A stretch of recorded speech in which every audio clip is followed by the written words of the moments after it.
Il y a deux façons de perdre ses neurones. La première, tu l'as choisie, et la deuxième, tu l'as subie.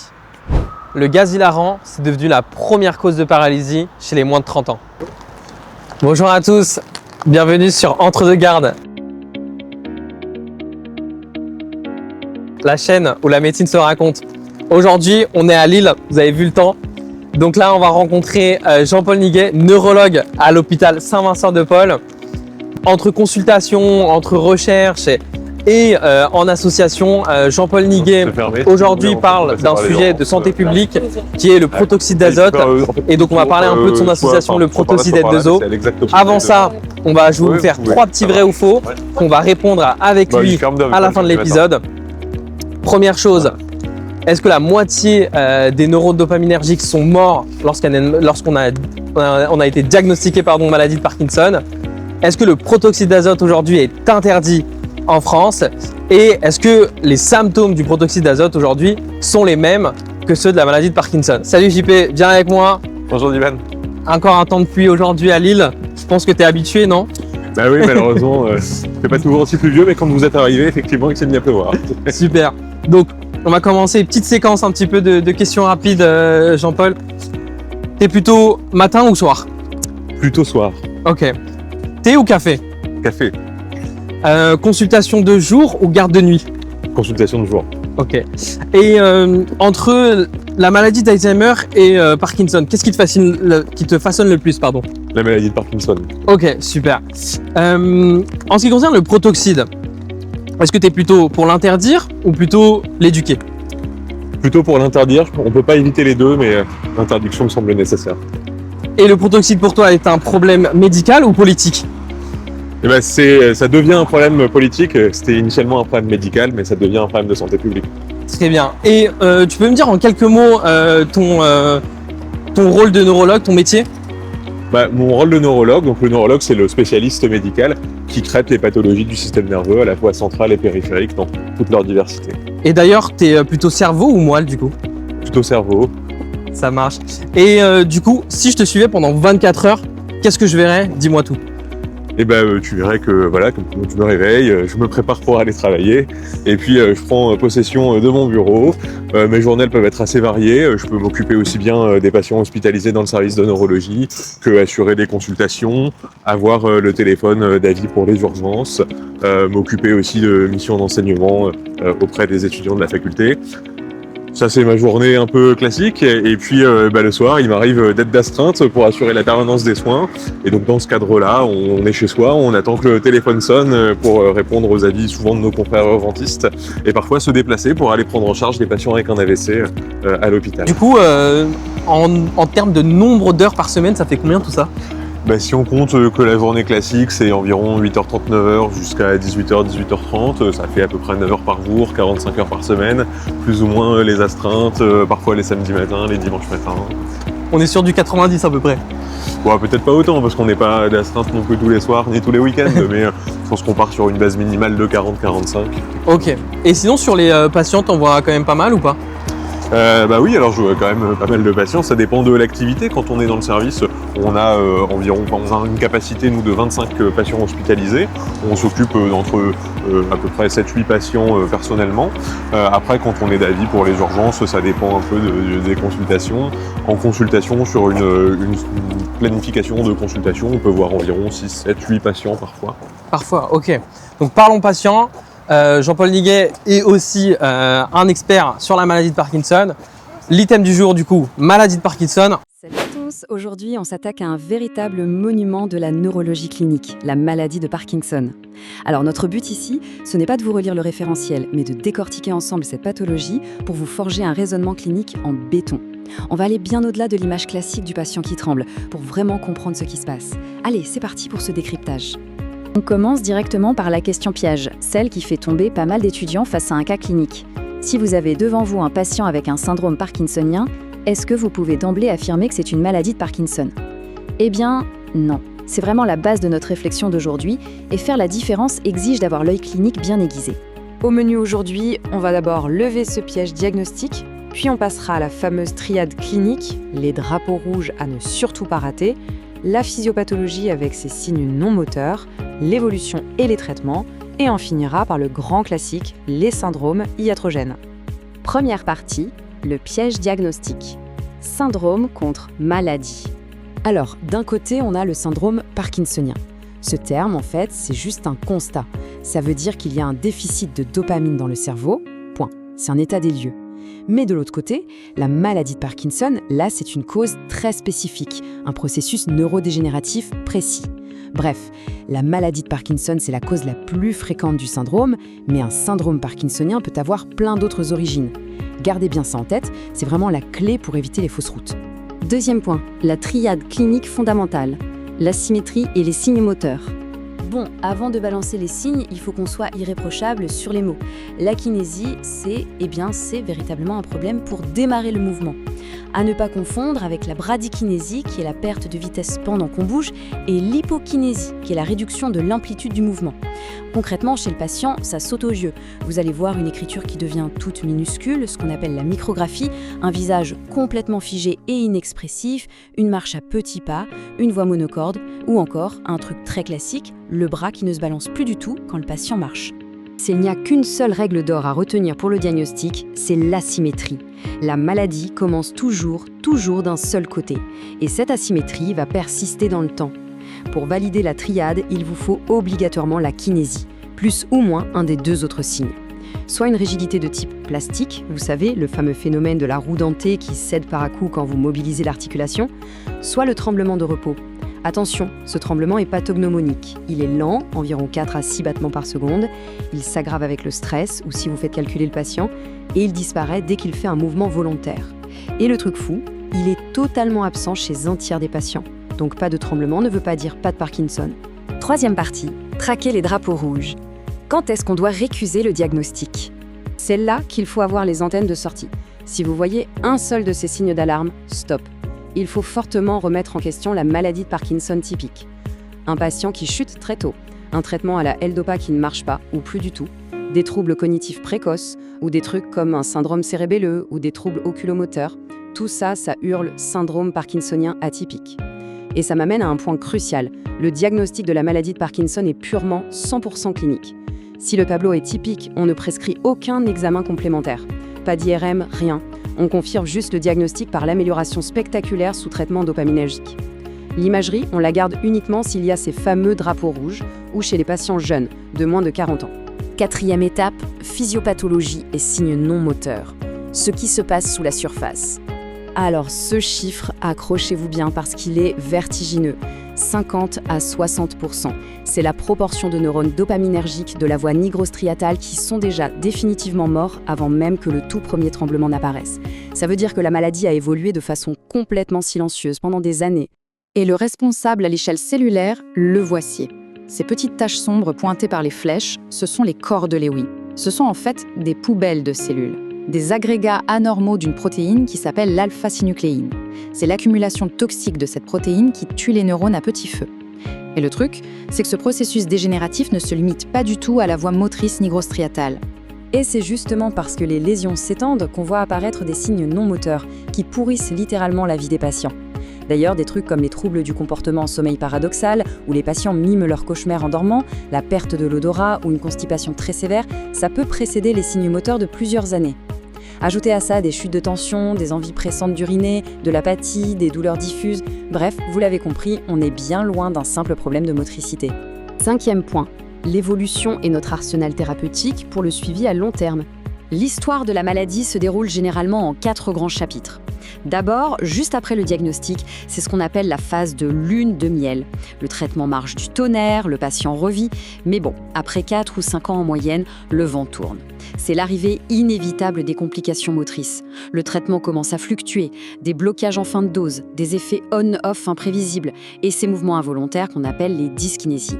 Et puis la dernière phase, malheureusement, c'est le déclin moteur axial avec des chutes, les pieds qui restent collés au sol, ce qu'on appelle le freezing, et un déclin cognitif, des symptômes qui ne répondent quasiment plus au traitement dopaminergique. Pour le choix du tout premier traitement, il y a un juge de paix, l'âge du patient. La ligne de démarcation, elle est autour de 65-70 ans. Si le patient est plus jeune, on va plutôt utiliser un agoniste dopaminergique ou en IMAO-B. Pourquoi ? Parce qu'on vous retardez au maximum les fameuses fluctuations et dyskinésies causées par la L-Dopa, vu que ces jeunes patients ont une longue espérance de vie devant eux. En revanche, après 65-70 ans, on y va d'emblée avec la L-Dopa, associée à un inhibiteur périphérique de la DDC parce que c'est l'arme la plus puissante et qu'elle est bien mieux tolérée à cet âge-là. Mais attention, les médicaments ne font pas tout. La kinésithérapie, l'orthophonie et l'activité physique régulière, c'est la moitié du travail pour maintenir l'autonomie. Petit aparté hyper important, gros warning clinique sur les agonistes dopaminergiques, ils peuvent déclencher de très graves troubles du comportement chez environ 20% des patients. C'est énorme, un patient sur 5. On parle de troubles du contrôle des impulsions, c'est-à-dire des patients qui se mettent à jouer frénétiquement au casino, à faire des achats compulsifs qui les ruinent ou qui développent une hypersexualité. C'est un effet secondaire dramatique, donc information claire au patient et à sa famille et surveillance systématique à chaque consulte. Allez, 6e et dernière partie, les syndromes parkinsoniens iatrogènes, le grand mimétisme. Comment faire la différence entre un vrai Parkinson et une imitation causée par des médicaments ? Eh bien, le syndrome iatrogène a plutôt tendance à être symétrique dès le départ. Il s'accompagne souvent d'un tremblement d'action ou postural, pas de repos. Et surtout, la grande différence, si vous faites un test à la L-Dopa, ça ne marche pas. Pourquoi ? Parce que les récepteurs à la dopamine du patient sont littéralement bouchés par les médicaments en cause. La vraie maladie de Parkinson, à l'inverse, on l'a vu, c'est asymétrique, tremblement de repos, et ça adore la L-Dopa au début. La règle absolue quand vous êtes face à un syndrome parkinsonien, c'est l'enquête policière. Vous devez éplucher l'ordonnance du patient à la recherche de neuroleptiques, et je dis bien tous les neuroleptiques, y compris les neuroleptiques cachés qu'on oublie tout le temps. Je pense aux antinauséeux comme le métoclopramide ou la métopimazine, aux vieux sédatifs comme la limémazine ou encore à la flunarizine. C'est vraiment la cause la plus fréquente et surtout la plus évitable. C'est à vous de les débusquer. Et pour terminer, un petit saut dans le futur très proche. On l'a répété, aujourd'hui le diagnostic est 100% clinique, mais la donne est en train de changer, avec l'arrivée de biomarqueurs ultra précis, comme le test TCA, qui permet de détecter cette fameuse alpha-synucléine anormale. On peut désormais repérer la maladie bien avant que le patient ne perde ses 50 à 60% de neurones. Ça redessine complètement les recommandations 2024-2026 et ça ouvre une perspective incroyable. Imaginez pouvoir un jour bloquer la maladie avant même l'apparition du tout premier symptôme moteur. Fascinant, non ? Voilà, merci de m'avoir suivi pour cette explication clinique, j'espère que c'est plus clair pour vous maintenant. À très vite pour un prochain décryptage. JP, j'ai quelques questions à te poser du coup sur la maladie de Parkinson. C'est quoi le truc qu'on raconte mal sur la maladie de Parkinson ? Mais je pense que le truc qu'on raconte mal, et c'est ce que je pense que beaucoup de patients ont cette crainte au début quand on les voit en consultation, c'est le fait que nécessairement on va mourir de sa maladie de Parkinson, qu'on va devenir très handicapé. Les gens s'imaginent des patients qui ne marchent plus, qui sont en fauteuil roulant, bloqués.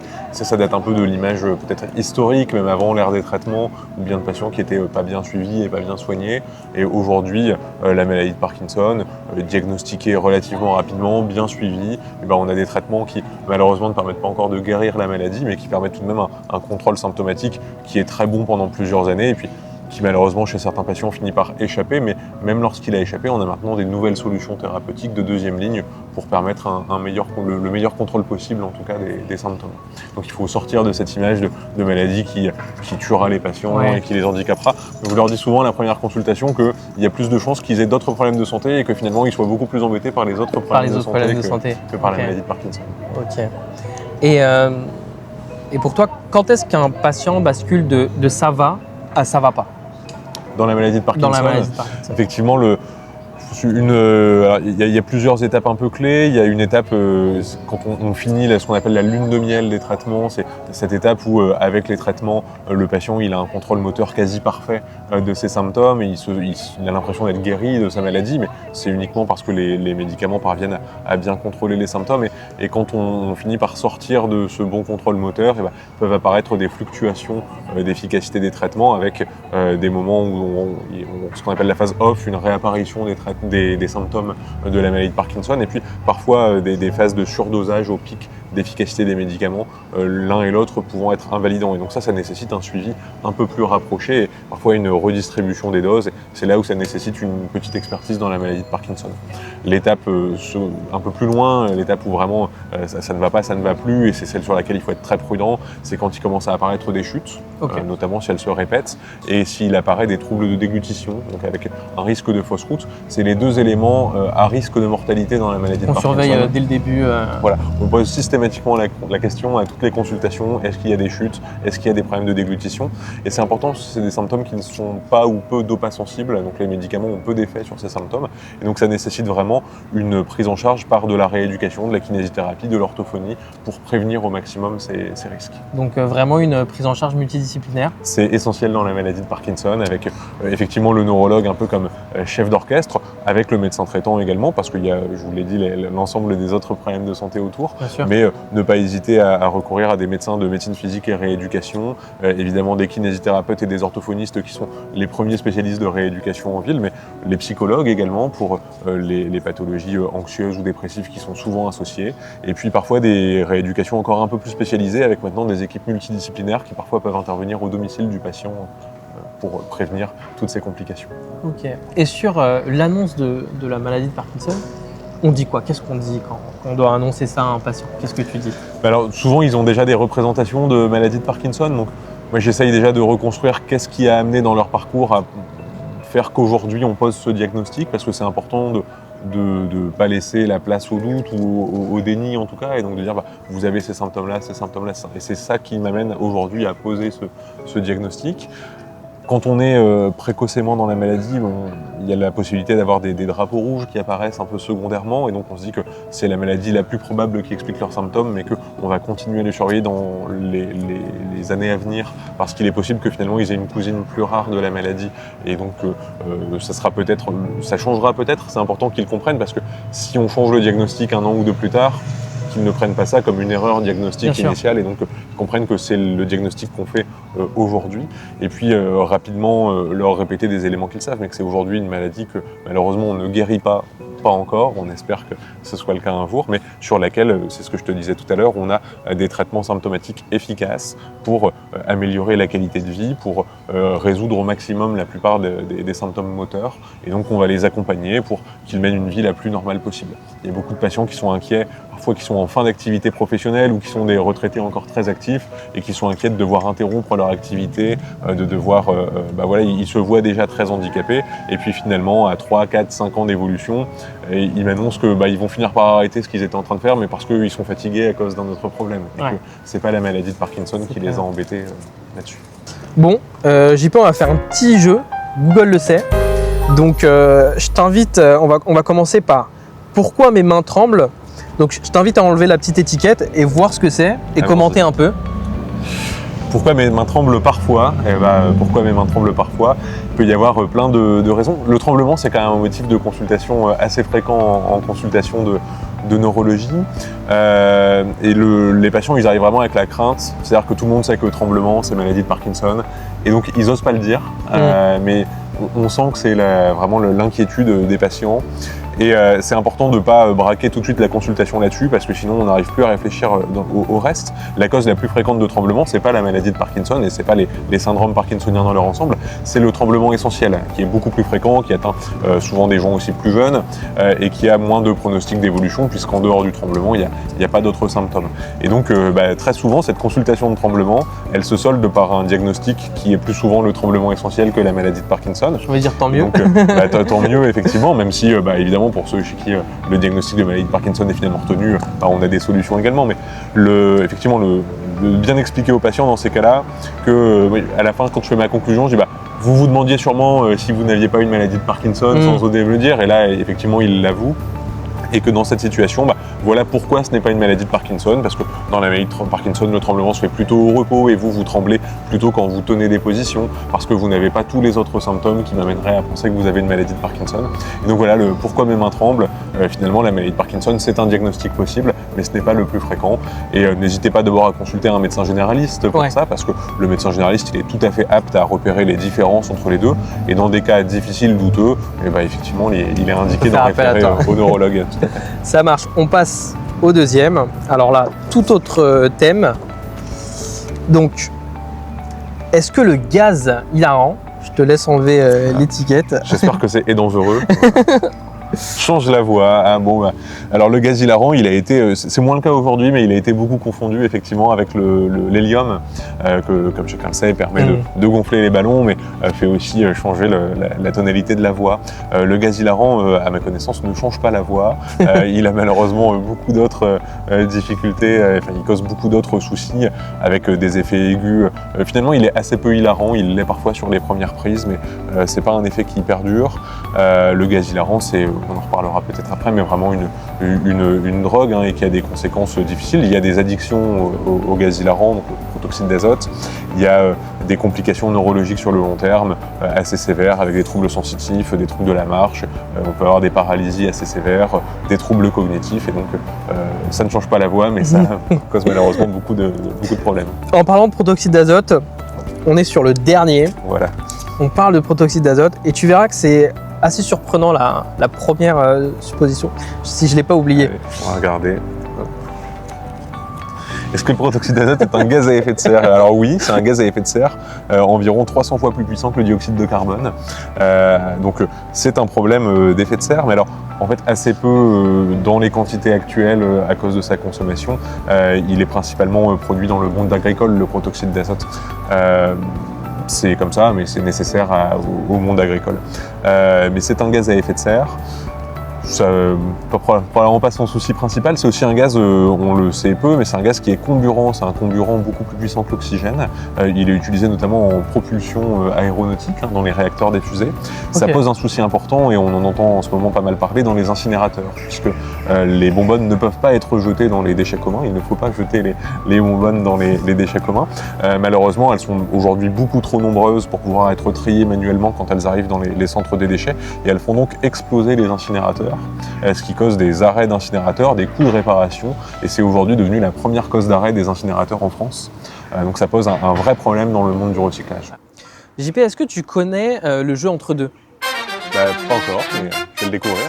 Voilà, j'ai quelques cartes, donc je vais te poser quelques questions sur plein de thèmes, que ce soit ta vie perso, plutôt des questions un peu deep, sur un peu existentielles, un peu sur la médecine. Donc j'ai un peu mélangé. On va commencer. Donc première question. Tu préfères revoir tes parents jeunes ou voir tes enfants vieux? J'aimerais bien connaître mes parents jeunes. J'aimerais bien, je me demande ce qu'ils ont fait de leurs études, comment ils étaient quand ils se sont rencontrés. Ils se sont rencontrés jeunes en plus. Donc, Autre question.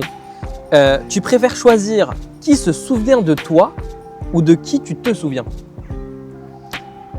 J'aimerais bien choisir de qui je me souviens, parce que j'aimerais bien me souvenir de mes proches et que qui se souvient de moi, j'espère que j'aurais marqué quelques personnes quand même ici, mais je préfère me souvenir de... Tu préfères un diagnostic difficile à comprendre ou à annoncer? Aussi bizarre que ça paraisse, j'aime bien les diagnostics difficiles à annoncer, parce que je trouve que c'est une des raisons pour lesquelles j'ai choisi de faire de la médecine et de la neurologie, et qu'il y a une dimension dans ces pathologies pour la plupart incurables d'accompagnement qui est importante, et que savoir trouver les bons mots dans ces périodes difficiles, savoir même dans l'attitude, dans les regards, je trouve ça extrêmement important, et moi je trouve que c'est un exercice, en tout cas un moment qui me tient vraiment à cœur dans la médecine. Un peu drôle cette question. Tu préfères vacances sans téléphone ou sans portefeuille? Je préférerais des vacances sans téléphone d'abord parce que j'aimerais beaucoup faire des vacances sans téléphone et parce que sans portefeuille ça me paraît beaucoup plus compliqué. C'est encore possible de faire des vacances sans téléphone en 2026? Moi je ne l'ai pas encore fait, mais j'aimerais bien. Je pense que comme tout le monde, je me dis que si on y passait un peu moins de temps... J'ai la chance d'avoir fait mes études de médecine quasiment sans téléphone parce que c'était pas encore très répandu les smartphones, et je pense que j'aurais eu beaucoup de mal avec le scroll. Avec aujourd'hui, ouais. À suivre en médecine. Tu préfères être connu pour ton expertise ou ton empathie?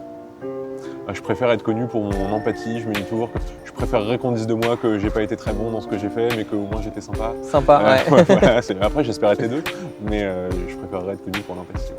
Tu préfères enseigner ce que tu sais ou apprendre ce que tu ignores? J'adore enseigner, c'est je pense ma vocation profonde. Avant d'être médecin, je voulais avant tout être prof, et j'espère réussir à poursuivre les deux carrières, et c'est vraiment l'enseignement qui me guide.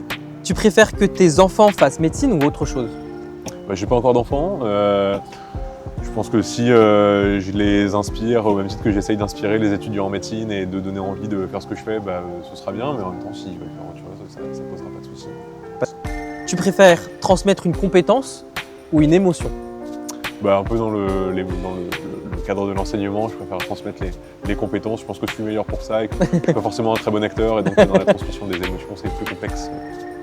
Tu préfères travailler avec du coup, ta conjointe ou ne jamais parler boulot? On parle beaucoup boulot, ma conjointe ne fait pas du tout médecine. On parle quand même beaucoup de nos travaux respectifs. Ok. Je pense qu'on aimerait bien réussir à trouver un moyen de travailler ensemble, mais c'est compliqué. Donc t'es pas contre? Je suis pas du tout contre, non.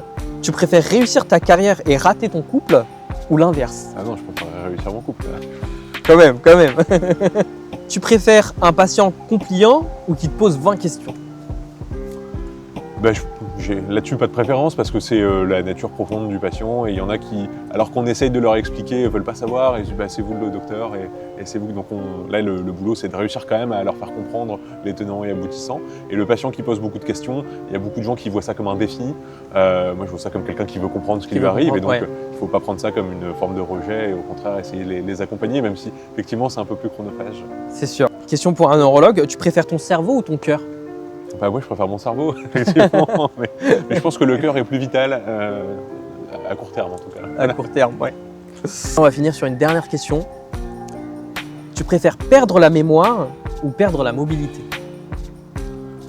Question difficile. Question difficile, on finit par une question difficile. On finit par une question difficile. À choisir, même si je préférerais pas avoir à le faire, je préférerais garder mes capacités intellectuelles et quitte à perdre la mobilité, mais je pense que dans un cas comme dans l'autre, c'est difficile. C'est assez compliqué. Bienvenue dans ce Tea Time JP. Donc, du chai, tu me diras comment c'est, si c'est bon ou pas. Donc là, l'idée c'est que on parle un peu vrai. Je vais te poser quelques questions professionnelles, un peu personnelles. Donc, première question. Qu'est-ce qu'on ne devine jamais en te regardant? Question complexe. Question complexe. Question complexe. Juste en me regardant, je pense ce qu'on devine facilement, c'est que je suis médecin. Tout le monde m'a toujours dit que j'avais une tête de médecin. Ok. Ce qu'on devine peut-être moins, c'est l'investissement enseignant et le temps que je peux y passer en dehors de l'hôpital. C'est un peu une question bateau, mais en vrai, c'est une question qui est importante pour tout le monde. C'est quoi le moment de ta vie qui a tout changé? Un moment, un instant, une séquence? T'as encore de longues années devant toi, mais… Oui, des séquences, il y en a plusieurs. Je pense qu'une des choses qui m'a forgé en tant que médecin et la volonté de faire de la neurologie, c'est en particulier mon grand-père qui a une maladie de Parkinson et j'étais enfant, mais c'est vrai que c'est quelque chose qui est quand même resté dans mes études quand il a fallu choisir ma spécialité. Comme enseignant, c'est la révélation que j'ai eue, parce que je t'ai dit tout à l'heure que j'avais l'ambition d'être prof avant d'être médecin. Et le premier cours de médecine, la première heure de première année, où en fait j'ai vu un prof rentrer dans l'amphi et je me suis dit finalement on peut aussi être prof en médecine et finalement c'est ça. Les deux. Si tu n'avais pas fait médecine, qui tu serais? Quel métier t'aurais fait?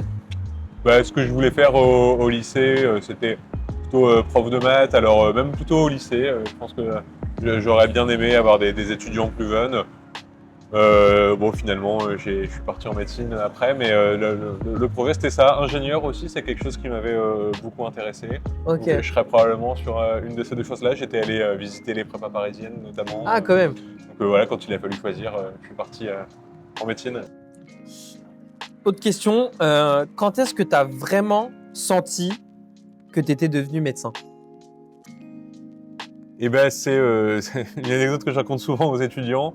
C'est pas quand j'ai eu mon diplôme, c'est pas quand j'ai eu mon tampon, c'est quand on m'a ouvert mon compte Doctolib. Donc, quand j'ai reçu mon compte Doctolib avec le profil médecin, et donc vous avez l'appli Doctolib Pro et Sympa, vous identifié en tant que médecin, c'est le moment où je me suis vraiment senti médecin la première fois. Très drôle. Est-ce que y a un patient, vraiment un patient, que tu te demandes si c'est sorti, qu'est-ce qu'il est devenu est-ce qu'encore aujourd'hui tu te demandes Oui, il y en a parce que c'est vrai qu'on n'a pas toujours la réponse à certaines prises, surtout sur des prises en charge longues. Il y en a un qui avait une méningite assez grave dans un contexte, en plus où on lui avait découvert une infection au VIH d'emblée au stade SIDA. Il avait une méningite grave et donc ça a été, moi j'étais très jeune, donc j'étais avec mon senior à l'époque et on avait dû lui annoncer tout ça, ce qui était C'est lourd quand même. assez lourd. Et c'est un patient qui après a été pris en charge dans les services spécialisés en maladies infectieuses. Et je sais qu'il est resté hospitalisé très longtemps, je sais qu'il en est sorti, mais enfin moi c'est un patient qui m'a marqué parce qu'on avait le même âge. Ok. Et donc c'est quelqu'un, ça m'a longtemps troublé ce qu'il était devenu. Du coup, une autre question, mais je connais peut-être la réponse. Est-ce que tu as déjà eu envie d'arrêter la médecine? Bah, c'est quand même des questions qui passent par la tête parce que c'est quand même des métiers prenants, difficiles, où finalement bah, les heures sont pas toujours comptées, il faut finir. Donc sur des moments, il y a forcément des moments de doute dans les moments difficiles. Après, jusqu'ici, j'ai toujours réussi à me raccrocher aux parties que j'aimais bien du métier pour continuer. Et d'ailleurs, qu'est-ce que tu dirais à un lycéen qui veut se lancer dans les études de médecine ou à un externe qui vit mal son externat, un interne qui est surchargé de travail? Bah c'est pas facile non plus, c'est surtout d'essayer d'avoir de trouver des collègues, se réfléchir à est-ce que ce qu'on n'aime pas c'est l'ambiance et le mode d'organisation dans lequel on est aujourd'hui, ou est-ce que c'est ce qu'on fait? Moi c'est des questions qui m'ont traversé pendant l'internat et en fait je me suis rendu compte que quand j'étais vraiment dans des situations difficiles au point de douter de continuer, c'était plus ma position d'interne et peut-être certaines relations professionnelles que j'avais qui me convenaient pas et que quand je serai libre sur ce point-là, ça me conviendra mieux et c'est effectivement Ça a été le cas. ce qui s'est passé. C'est pas la médecine que j'aimais pas, c'était les conditions dans lesquelles je devais le Donc faire. est-ce que c'est quelque chose de systémique quand tu es interne ou pas forcément? Bah, je pense que le système il peut être changé en tout cas. Le système peut être changé. Donc c'est l'internat, les études de médecine, ça comporte des parties violentes parce qu'on est confronté à des environnements violents, à la maladie, à la mort, aux annonces difficiles, au rejet parfois de certains éléments des patients qui rejettent la maladie aussi. Et on est l'annonciateur de mauvaises nouvelles, donc c'est difficile, il y a beaucoup de travail, il n'y a pas assez de personnes pour l'exécuter. Et donc il y a forcément une part systémique, mais je pense que ça repose aussi beaucoup sur des encadrants qui doivent être bienveillants, un enseignement, un accompagnement qui doit être dans le compagnonnage. Donc, c'est ce que j'essaye de faire maintenant que je suis dans cette position-là. J'espère que j'y arrive la plupart du temps. Et en parlant d'enseignement, c'était quoi la chose aujourd'hui la plus difficile à enseigner à un interne? Un interne, je pense que ce qu'il faut apprendre en tant qu'interne, c'est déjà un peu de prise de confiance en soi. On passe de l'externe qui suivait à l'interne qui est en première ligne. Et peut-être la compétence qu'on doit acquérir assez rapidement, c'est des capacités de communication, à la fois au quotidien, c'est-à-dire dans l'échange avec les patients, parce qu'on a les connaissances théoriques, en tout cas on en a beaucoup quand on termine l'externat, mais c'est pas pareil de devoir les mettre en pratique, de devoir se comporter dans une ambiance bienveillante, d'accompagnement envers les patients. Et il y a des gens chez qui c'est plus naturel, des gens chez qui ça l'est moins, et c'est un point qu'il faut acquérir assez rapidement. Et petite dernière question sur le volet professionnel, est-ce que tu te sens respecté à ta juste valeur en tant que médecin? Ouais, je pense que oui. Ici, je pense qu'on a la chance d'avoir une administration, une direction assez à l'écoute. Par mes collègues, je pense qu'on se respecte mutuellement et on s'estime tous. J'ai la chance d'avoir eu la plupart d'entre eux comme enseignants avant, donc je suis ravi de travailler avec eux. Et par les patients, oui, je me sens un peu respecté la plupart du temps. Oui. On va commencer des petites questions flash signature. Ouais. Donc, si tu devais résumer ton métier à ton toi de 18 ans en une phrase, tu lui dirais quoi? Eh ben, j'ai réussi à faire beaucoup d'enseignements et beaucoup et la neurologie. Et la neurologie, je pense que j'aurais compris ce que c'était, mais que voilà, j'essaye de diagnostiquer les maladies du cerveau et de les traiter au mieux. Ok. Et le jour où tu arrêteras la médecine, ouais. Tu diras quoi en partant? J'espère que j'ai accompagné les patients. Ouais, j'espère qu'ils m'ont vu comme quelqu'un d'humain, qui a su les écouter et pas toujours trouver des solutions à leurs problèmes, parce que malheureusement c'est pas toujours possible, mais qui au moins a essayé et qui les a accompagnés. Et puis j'espère que j'aurais pas dégoûté des générations d'étudiants et au contraire J'espère qu'on aura pu se souvenir de moi comme quelqu'un qui les a accompagnés dans leur apprentissage. D'ailleurs, en parlant de souvenirs, si ton patient devait te décrire en 3 mots, tu voudrais lesquels? J'aimerais bien le mot empathique. Je pense que ce Vas-y. serait important. Plutôt des qualités dans cette dimension-là d'écoute, d'empathie, de compétences quand même. Je pense que c'est important. Quand même. J'aimerais bien quand même qu'ils me trouvent compétent. Je pense que voilà, ce serait plutôt de ce domaine-là. Ok. Et là, je vais te poser un peu des questions qui fâchent. Il y a un truc dans la médecine française qu'il faut casser tout de suite. Il faut casser, je sais pas, je pense que pour l'instant le système tient. Je pense qu'au contraire, il faut essayer de garder ce qui tient entre les hôpitaux publics évidemment, les hôpitaux privés d'intérêt général comme celui dans lequel je travaille, et les hôpitaux privés simplement, mais qui assurent quand même beaucoup de choses. Et la médecine libérale également, sur laquelle repose la plupart des choses. Je pense que pour l'instant, il y a encore beaucoup d'éléments qui parviennent à s'articuler entre eux, mais que tout est mis sous contrainte parce que voilà, le nombre de patients augmente, le nombre de médecins augmente pas forcément de façon proportionnelle, le coût des traitements augmente et que aujourd'hui, on sent qu'on atteint les limites de soutenabilité du système de santé, tant matériellement qu'humainement, et qu'il y a, je pense, beaucoup de médecins mis sous pression. Je pense que c'est plus le cas des médecins libéraux qui sont plus directement en rapport avec les problématiques du quotidien et l'assurance maladie, mais que je pense qu'il faut s'atteler à ce que tout ce qui fonctionne bien aujourd'hui continue à bien fonctionner à l'avenir. Et du coup, si tu pouvais parler 5 minutes au ministère de la Santé, qu'est-ce que tu lui dirais? Eh ben il faut probablement qu'il y a besoin de moyens médicaux, qu'il faut augmenter l'attractivité de la médecine et en particulier de la médecine du premier recours, et je pense que les médecins généralistes qui sont vraiment en première ligne, qui n'ont pas forcément vu la rémunération des consultations augmenter de façon proportionnelle à l'augmentation des loyers, à l'augmentation de l'énergie, à l'augmentation de toutes ces contraintes, que je pense que eux-mêmes, la vision du médecin généraliste qu'on avait, qui travaillait du soir au matin et du matin au soir, tenait parce qu'on était dans une société différente et qu'aujourd'hui, on va de plus en plus sur des modes d'exercice à des temps partiels qui en fait correspondent à des temps pleins de beaucoup d'autres métiers, mais qu'il faut pas chercher à faire travailler à fond ces médecins-là, mais leur donner des conditions qui permettent de travailler dans le temps qui leur convient et de pouvoir s'articuler plus facilement avec la médecine hospitalière quand ils en ont besoin et quand ils ont besoin d'y recourir. Ça marche. Et si on devait retenir quelque chose de cette émission, qu'est-ce que tu voudrais qu'on retienne? De toute l'émission, je pense que la grande nouveauté, c'est surtout ce qu'on a discuté autour du protoxyde d'azote, et que je pense que le message, il est là, que le protoxyde d'azote, on le dit de plus en plus, mais c'est une drogue, il faut que ce soit considéré comme tel. Il y a des éléments législatifs qui évoluent dans ce sens-là, et c'est bien, et qu'il faut pas oublier non plus d'accompagner les patients, parce que la répression ne fera pas tout, et donc que la prévention des consommateurs avant qu'ils consomment, la prévention des complications avant qu'elles surviennent, et l'accompagnement malheureusement des patients qui sont rentrés dans la spirale de l'addiction et tout ça. Les réprimer ne sera pas le message, mais il va falloir les accompagner dans leur prise en charge médicale. Merci à toi. Merci. Allez. Délicieux. Merci. Super, JP, on approche un peu de la fin, donc l'idée c'est de répondre déjà aux questions vraies ou faux. Donc la première question c'était que la moitié des neurones dopaminergiques sont entre guillemets morts au diagnostic de Parkinson. C'est vrai, la moitié des neurones dopaminergiques sont déjà altérés, sont déjà détruits au moment du diagnostic des premiers symptômes moteurs.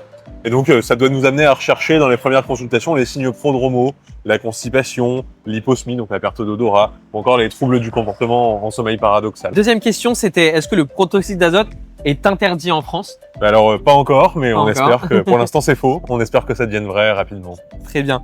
Et la dernière question qui était un peu nuancée, c'est est-ce que quelqu'un qui a des symptômes du protoxyde d'azote, si on peut dire ça, peut développer, on va dire, les mêmes symptômes que quelqu'un qui a la maladie de Parkinson ou le où le monde est vraiment, ce n'est pas vraiment le même monde. Non, alors c'est pas vraiment le même monde puisque dans la maladie de Parkinson, on est vraiment sur les symptômes qu'on appelle extra-pyramidaux. Dans le protoxyde d'azote, si on veut faire des parallèles, on serait plus sur des symptômes qu'on peut retrouver par exemple dans la sclérose en plaques, avec l'atteinte de la moelle, ou dans d'autres neuropathies, par exemple les neuropathies alcooliques ou diabétiques, avec une atteinte cette fois-ci des nerfs. Le protoxyde d'azote atteignant les deux. Ça marche. Le prochain invité de cette émission Entre deux gardes, c'est un interne en endocrinologie. Est-ce que tu aurais une question à lui poser? Eh ben oui, il y a une question qui m'intéresse beaucoup en ce moment. On parle du remboursement prochain des médicaments contre l'obésité. Et j'aimerais bien savoir ce qu'ils pensent de ces indications et de quelles sont les précautions d'emploi à prendre dans ce cadre. Ok. Et pour finir, si jamais tu avais un invité de rêve pour cette émission, ça serait qui? Alors tu m'avais dit mort ou vivant, et du coup j'ai réfléchi un peu dans les personnalités historiques. Ouais. Il y a un médecin qui me fascine, c'est Alexandre Yersin.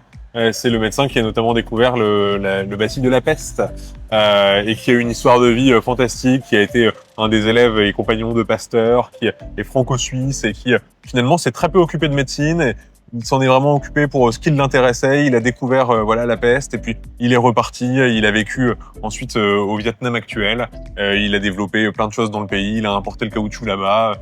C'est quelqu'un dont l'histoire de vie me fascine. Il y a de très beaux livres sur lui et donc j'aurais beaucoup aimé pouvoir le rencontrer de mon vivant. Bah bonne garde JP. Merci Petit beaucoup. Cadeau. Merci pour ce Ça petit marche. cadeau. Salut, Salut, à la prochaine. à la prochaine. Premier épisode terminé.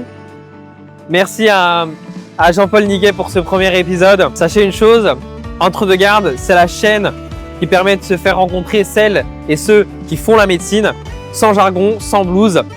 À très vite.